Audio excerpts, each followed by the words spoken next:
సత్యపవన్ రంగం.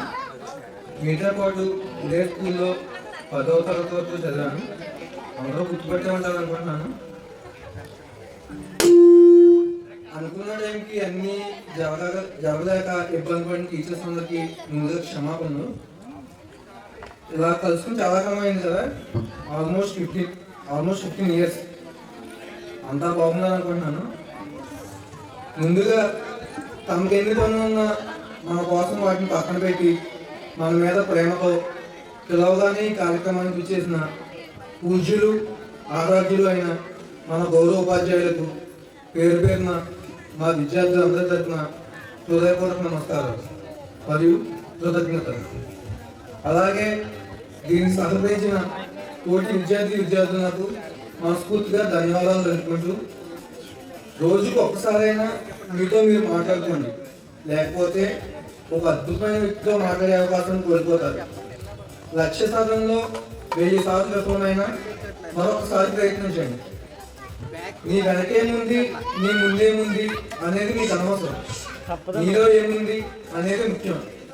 లాంటి ఎన్నో సూత్రాలతో యువతలో స్ఫూర్తిని నింపి భారతదేశ ఖ్యాతిని, మన సాంప్రదాయాలను ప్రపంచానికి చాటి చెప్పి విదేశీ గడ్డపై తన అది కూడా అగ్రరాజ్యమైన అమెరికా వారిని సైతం తన ప్రసంగంలో మహోన్నత వ్యక్తి శ్రీ నరేంద్ర దత్త గారు అలియాస్ శ్రీ స్వామి వివేకానంద గారు జయంతి నేడు. అలాంటి గొప్ప వ్యక్తిని స్మరించుకుంటూ ఈ కార్యక్రమాన్ని నేను మొదలు పెడుతున్నాను. ఇన్నాళ్ళ తర్వాత మనందరం ఇలా కలుసుకున్నందుకు చాలా సంతోషంగానే ఉన్నా. అనివార్య కారణాల వల్ల కొందరు, అనుకోని ఘటన వల్ల ఇంకొందరు ఈ కార్యక్రమానికి గైర్హాజరవడం ఒకంత లోటుగానే ఉంది.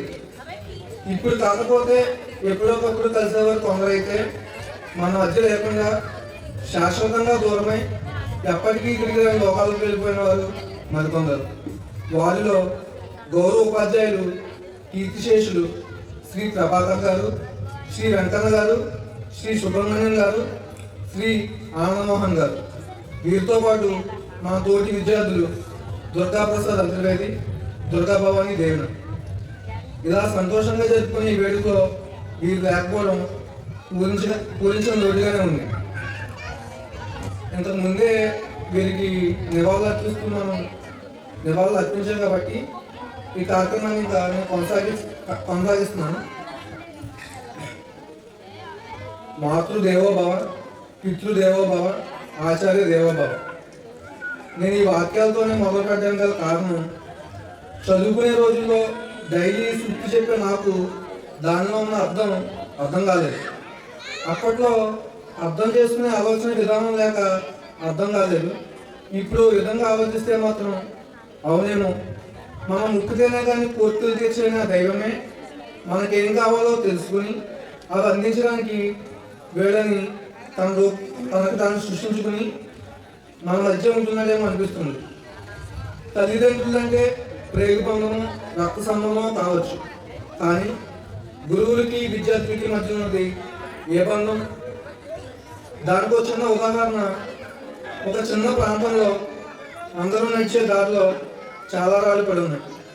వాళ్ళంతా ఆ రాళ్ళను తొక్కుకుంటూ వెళ్తున్నారు తప్ప, అరే ఈ రాళ్ళు వర్షానికి తడుస్తున్నాయి, ఎండకు మారిపోతున్నాయి, ప్రతిరోజు మన కాళ్ళ కింద పడి నలిగిపోతున్నాయి అని ఆ దారిలో రాళ్ళని జాలితో పక్కకి జరిపేవాళ్ళు లేకపోయారు. అప్పుడే ఒక శిల్పి ఆ దారి వైపు వెళ్తూ అక్కడ చల్లాచెదురుగా పడి చిక్కిపోయిన ఆ రాళ్ళని చూశాడు. వాటిని అలా చూస్తూ తాను చలించిపోయాడు. తనకున్న నైపుణ్యంతో ఆ రాళ్ళకు పదును పెట్టి ఒక మంచి రూపం ఇవ్వాలనుకున్నాడు. తను పదునైన ఉలితో ఆ రాళ్ళని చక్కగా మొదలుపెట్టాడు. అలా శిల్పి చేతిలో ఉలి దెబ్బలు తిని తట్టుకున్న రాళ్ళు శిల్పాలుగా గుడిలో కలిసి అంతకుముందు ఎవరి చేత అయితే అవి తొక్కబడ్డాయో ఆ తొక్కబడ్డ వాళ్ళ చేతులతోనే చేతులెత్తి మొక్కబడ్డాయి. ఆఖరికి ఆ శిల్పి చేతిలో దెబ్బలు తట్టుకోలేని రాళ్ళు కొబ్బరికాయలు కొట్టడానికి ఉపయోగించే రాయిలాగా ఆ ఆలయం ఆవరణలోనే ఓ మూలం స్థిరపడ్డాయి. కానీ వాటిని అలా చెక్కిన శిల్పిని మాత్రం ఎవరూ పట్టించుకోక ఓ అంతరాని వాడిలా గుడి బయటే నిలబడి తను చెక్కిన శిల్పానికి తనే చేతులు జోడించి దండం పెడుతూ తన కష్టానికి గుర్తింపు లేకపోయినా నిస్వార్థంగా మళ్ళీ మరో శిల్పాన్ని చెక్కడానికి పూనుకుంటున్నాడు. ఇక్కడ నేను చెప్పిన ఈ కథలో రోడ్డుపై పడిన రాళ్ళు ఒకప్పటి మనలాంటి విద్యార్థులు, గుళ్ళో శిల్పంగా మారిన రాళ్ళు మనలో ఉన్నత స్థితి చేరిన విద్యార్థులు, ఆలయం ఆవరణలో పడిన రాళ్ళు మనలో ఉన్నంతలో స్థిరపడిన విద్యార్థులు, వాటిని తొక్కుంటూ వెళ్ళిన వాళ్ళు మన చుట్టూ ఉన్న సమాజం. కానీ వాటిని అలా చెక్కిన శిల్పి మాత్రం ఇదిగో ఇలా ఇలా ఇక్కడ ఏ ఆర్భాటం లేకుండా కూర్చున్న మన ఈ గురువులు. ఆ రోజు మీ గురువు దగ్గర విద్య నేర్చిన మాలాంటి విద్యార్థులందరూ ఈరోజు ఒక ఇంజనీర్ గాను, ఒక డాక్టర్ గాను, ఒక ఎంటర్ప్రినర్ గాను, దేశాన్ని సేవ చేసే ఒక సైనికుడు గాను, లేదా మరేదో తమకు నచ్చిన రంగంలో ఓ ఉన్నత స్థితికి చేరడం కారణం ఆ రోజు మీరు మాకు పెట్టిన విద్య అనే భిక్ష మాత్రమే కాదు, వాటితో పాటు వెన్నుతట్టి ముందుకు నడిపించిన ధైర్యం, మీ దగ్గర అవ్వాల్సిన క్రమశిక్షణ మరియు సంస్కారం అనే సుజ్ఞానం కూడా. ఇంకా అసలు వ్యక్తిగతంగా చెప్పాలంటే ఒకప్పుడు మీ ముందు ఒక వెలుగులింది నేను, ఇప్పుడు ఏం చేస్తున్నారా అన్న మీ ప్రశ్నకు కొన్నేళ్ళుగా ఎన్నో సవాళ్ళను దాటుకుంటూ ఇప్పుడు అనుకున్నంత సక్సెస్ సాధించలేక దాదాపు ప్రతి విభాగంలో విఫలమై ఖాళీ ఉంటున్న నేను సిగ్గుతో బదులు దాటవచ్చు. కానీ గెలవలేక ఓడిపోతున్నాను లేక ఓడిపోవడంలో గెలుస్తున్నాను తెలియక సాగుతున్న నా ఈ జీవిత ప్రయాణంలో పెట్టుకున్న లక్ష్యాలను పట్టుకునే ప్రయత్నంలో మాత్రం నేను ఎప్పటికీ ఓడిపోలేదు అన్న సమాధానం సగర్వంగా ఇవ్వగలను. దానికి గల కారణం ఆ రోజు మీరు నేర్పిన సేవ, నిజాయితీ, పట్టుదల మరియు సహనం అనే 4 స్తంభాలు ఒక వేదికగా ఏర్పడి ఈ రోజు నన్ను ఇలా మీ ముందు ధైర్యంగా నిలబెట్టాయి. అంటే ఇక్కడ నా ఉద్దేశం ఒక ఉపాధ్యాయుడిగా మీరు మాలో నింపిన స్ఫూర్తి నిలదొక్కున్న విద్యార్థుల పట్ల పరంగా మాత్రమే కాకుండా పడిపోతున్న అలాంటి ఎందరో విద్యార్థుల బయట ఒక చేతిగా నిలిచింది. అవును, ఆ రోజు మీ గురువులు పెట్టిన పరీక్షలు తప్పించుకుంటే ఈరోజు ఈ జీవితం పెట్టిన పరీక్షలో ఖచ్చితంగా తప్పేవాడిని. మాకు జన్మనిచ్చింది తల్లి, నడక నేర్పిన తండ్రి అయితే మా భవిష్యత్తుకు దిశానిర్దేశం చేస్తూ బంగారు బాటలు వేసింది మాత్రం మీ వంటి గురువులే.